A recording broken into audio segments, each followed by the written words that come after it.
एक कहावत है गांव में कि दादा का मुकदमा पोता लड़ता है, और ये हालात हमारे राजस्व डिपार्टमेंट के हैं कि दादा को मुकदमा शुरू करता है, सुप्रीम कोर्ट तक जाते जाते पोता उस मुकदमे को लड़ता है।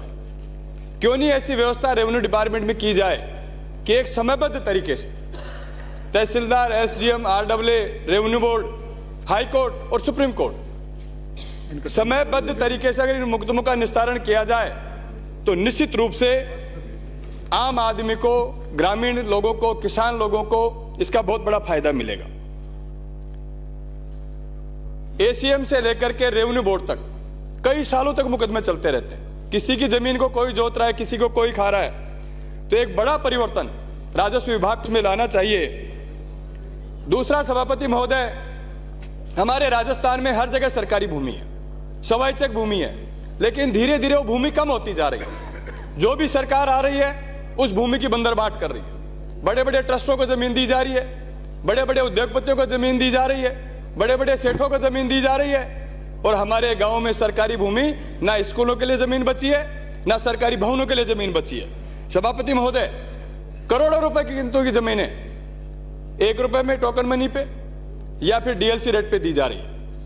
और उस पे किस आधार पे दी जा रही है प्राइवेट ट्रस्टों को, मुझे समझ नहीं आ रहा कि जो जनता को 1 रुपए का फायदा नहीं देना चाहते, जो इंस्टीट्यूट 100 रुपए की फीस कम नहीं करना चाहते किसान के बेटों की, मजदूर के बेटों की, और वो डीएलसी रेट पर जमीनें लेकर के बैठे हैं। सभापति महोदय, इसका एक उदाहरण मैं आपको देना चाहता हूं। मेरी विधानसभा में तत्कालीन पिछली भारतीय जनता पार्टी की सरकार ने ग्राम धौलीकोटी में डॉक्टर विजय अग्रवाल मेमोरियल ट्रस्ट लखनऊ को यूनिवर्सिटी बनाने के लिए 13 हेक्टेयर भूमि जमीन दी। 13 हेक्टेयर भूमि जमीन मात्र 6.5 लाख रुपए बीघा के हिसाब से, नेशनल हाईवे पे 6.5 लाख रुपए बीघा के हिसाब से जमीन दी, जो कि आज उसके जमीन का भाव कम से कम 50 लाख रुपए बीघा का होगा। सभापति महोदय, जो अलॉटमेंट लेटर है इनका वो मेरे सामने है। इसमें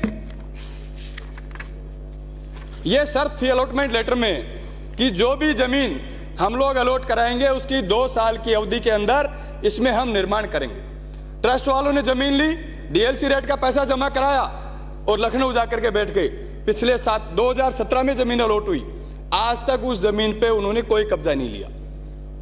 मैं पिछले 1.5 साल से ध्यान आकर्षण लगा रहा हूं, उसका जवाब भी नहीं आ रहा। राजस्व मंत्री महोदय बैठे, मैंने क्वेश्चन लगाया, उसका जवाब भी नहीं आया आज तक कि भाई अगर इसने जमीन ली तो शर्तों के तहत पालना की या नहीं की, और नहीं की तो आपने क्या कार्रवाई की। सभापति महोदय, एक एफिडेविट जमीन पे आज वहां कुछ भी नहीं है, खाली पड़ी है, लेकिन एक एफिडेविट इसी ट्रस्ट ने 10/9/2018 को, यह जमीन आपकी अलॉट हुई 8/5/2017 को। एक एफिडेविट ये ट्रस्ट श्री अजय राज अग्रवाल के नाम से जो ट्रस्ट है, 10/9/2018 को इन्होंने एफिडेविट दिया, और एफिडेविट के कॉलम नंबर 4 में उन्होंने ये घोषणा की कि यह कि सप्तनी विश्वविद्यालय का भवन निर्माण प्रारंभ कर दिया है। यह ट्रस्ट शपथ एफिडेविट दिया बाकायदा उन्होंने, और जमीन पे कुछ हुआ नहीं है। तो मैं मांग करूंगा राजस्व मंत्री महोदय, पिछले 1.5 साल से आपका विभाग मुझे इसकी जानकारी भी नहीं दे रहा कि आपने जो शर्तों की पालना, जो इसमें शर्त है, आपके जो अलॉटमेंट लेटर में शर्त है कि आवंटित भूमि का उपयोग, 1 नंबर की शर्त है, आवंटित भूमि का उपयोग 2 वर्ष की कालावधि में कराया जाना अनिवार्य होगा। 2 वर्ष की बजाय 2017 से 2023 आ चुका है। क्या कार्रवाई की, इससे मुझे अवगत नहीं करा रहे, मेरे क्वेश्चन का जवाब नहीं दे रहे, मेरे ध्यान आकर्षण का जवाब नहीं दे रहे। तो सब राजस्व मंत्री महोदय, मैं निवेदन करूंगा, आप यहां विराजे हैं, सारे अधिकारी भी मौजूद हैं, कि आज मुझे आपके उत्तर में इस बात की जानकारी दी जाए कि इतनी बड़ी जमीन, 52 बीघा जमीन, बेशकीमती जमीन, किस आधार पर उस ट्रस्ट को दी गई। दी तो उसने शर्तों की पालना की कि नहीं की, और नहीं की थी तो राजस्थान सरकार ने और संबंधित अधिकारी ने उसके खिलाफ क्या कार्रवाई की, इसकी जानकारी मुझे जरूर देने की कृपा करें। क्योंकि हमारे क्षेत्र में जमीनें बहुत महंगी हैं, जयपुर दिल्ली के बीच की जगह है, पानी की जमीन है, जमीनों स्वायत्तक जमीन वैसे भी हमारे वहां बची नहीं है, और इतनी बेशकीमती जमीन को जिस तरीके से इस ट्रस्ट को दिया गया वो बहुत ही गलत है। मैं जरूर आपसे अपेक्षा करूंगा कि आप इस बात का मुझे आपके उत्तर में जरूर जवाब देंगे। सभापति महोदय, सड़कें बनाते हैं हम लोग, अच्छी अच्छी सड़कें बनाते हैं गाँव में, राजस्व विभाग में बहुत सुधार की आवश्यकता है।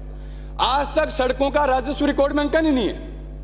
मुझे अचंभा हुआ है कि हमने पिछले साल एक सड़क बनाई हमारे विराटनगर कस्बे से लेके जयपुर को जोड़ने के लिए मनोहरपुर दौसा हाईवे पे। एक किसान ने बीच में लाके भैंस का खूंटा गाड़ दिया, रोड के बीच में रोड बंद कर दिया। MDR road, 3 MDR road cross होते हैं उस चौराहे से। हमने पता कराया, पता चला कि वो जमीन तो अभी किसान के नाम ही बोल रही है रोड की। आज तक भी हमारा रोड अधूरा पड़ा है। तो ऐसे निर्देश आप जारी करें अधिकारियों को कि जितने रोड, कम से कम सरकार पर रोड बना रही है, सरकार पैसा दे रही है, उन रोडों को भी राजस्व रिकॉर्ड में अंकन ही नहीं है। रोज झगड़े होते हैं, रोज एसडीएम तहसीलदार उनको देख करके खड़े रहते हैं। तो जो रास्ते चालू हैं उनको, जो सड़कें सरकार बना चुकी, पैसा लगा चुकी, एमडीआर और स्टेट हाईवे रोड, इससे बड़ी विडंबना क्या हो सकती है कि एमडीआर और स्टेट हाईवे रोड भी राजस्व रिकॉर्ड में दर्ज नहीं है। तो मैं आपसे मांग करूंगा कि ऐसे निर्देश आप विभाग को दें ताकि समय रहते उन राजस्व रिकॉर्ड में उनका अंकन हो। सभापति महोदय, हमारे क्षेत्र में इंडस्ट्रीज नहीं है। रिको पिछले 2 बार में अलॉट करा चुका, लेकिन हमारे क्षेत्र में सवाई चक जमीन नहीं है, गोचर भूमि है। गोचर भूमि को सुप्रीम कोर्ट का स्टे आ गया कि गोचर भूमि की आप किस्म नहीं बदल सकते, सरकारी भवनों का उपयोग ले सकते हैं। रिको भी एक सरकारी संस्था है। अगर सरकार, केंद्र सरकार सुप्रीम कोर्ट में पैरवी करे इस बात की कि गोचर भूमि में रिको को अलाउ किया जाए ताकि वहां पे हमारे क्षेत्र में औद्योगिक संस्थान आए, लोकल लोगों को, हमारे लोगों को रोजगार मिले। सभापति महोदय,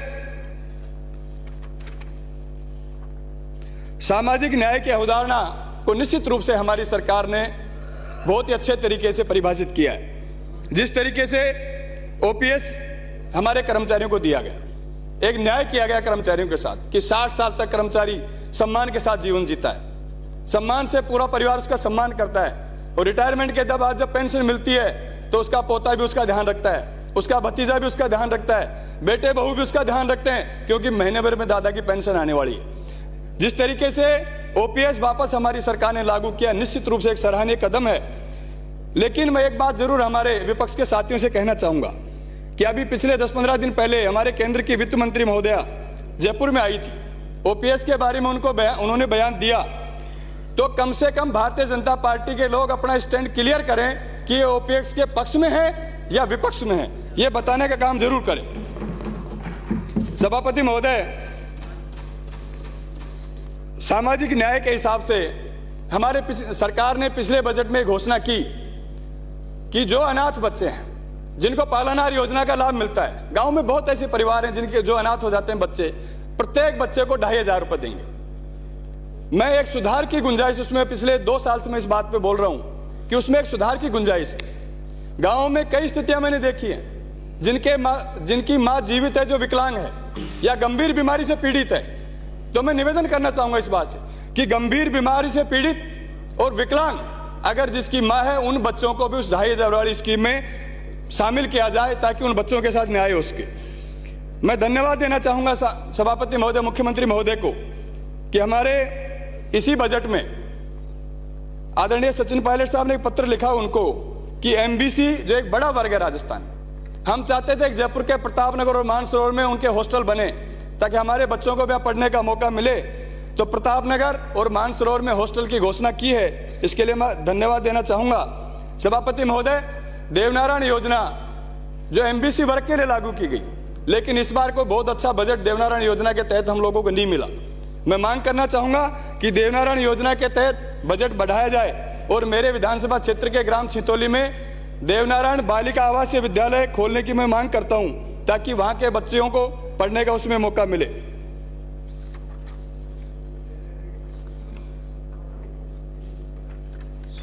सभापति महोदय, राजस्थान विश्वविद्यालय जो हमारे राजस्थान की शान है, सैकड़ों हॉस्टल राजस्थान विश्वविद्यालय में बने हुए हैं। मैं मांग करना चाहूंगा कि एमबीसी का एक छात्रावास राजस्थान विश्वविद्यालय में बनाया जाए ताकि ग्रामीण परिवेश से जो छात्र छात्राएं आती हैं, एक गर्ल्स का एक बॉयज का, उनको वहां पढ़ने का मौका मिले। सभापति महोदय, मेरे विधानसभा क्षेत्र विराटनगर में डॉक्टर भीमराव अंबेडकर छात्रावास मैं एक बनाने की मांग करता हूं कि यहाँ बनाया जाए सभापति महोदय, हमारे काफी साथियों ने इस बात को रखा कि हमारे जो सफाई कर्मचारियों की भर्ती होती है, निश्चित रूप से सफाई कर्मचारियों की भर्ती पे पूरा अधिकार वाल्मीकि समाज का। वाल्मीकि समाज हम लोगों को स्वच्छ रखने के लिए खुद गंदगी में खड़े होते हैं, पूरी सफाई करते हैं, और जब सफाई कर्मचारियों की भर्ती होती है तो सभी लोग उसमें आ जाते हैं, लॉटरी का सिस्टम है।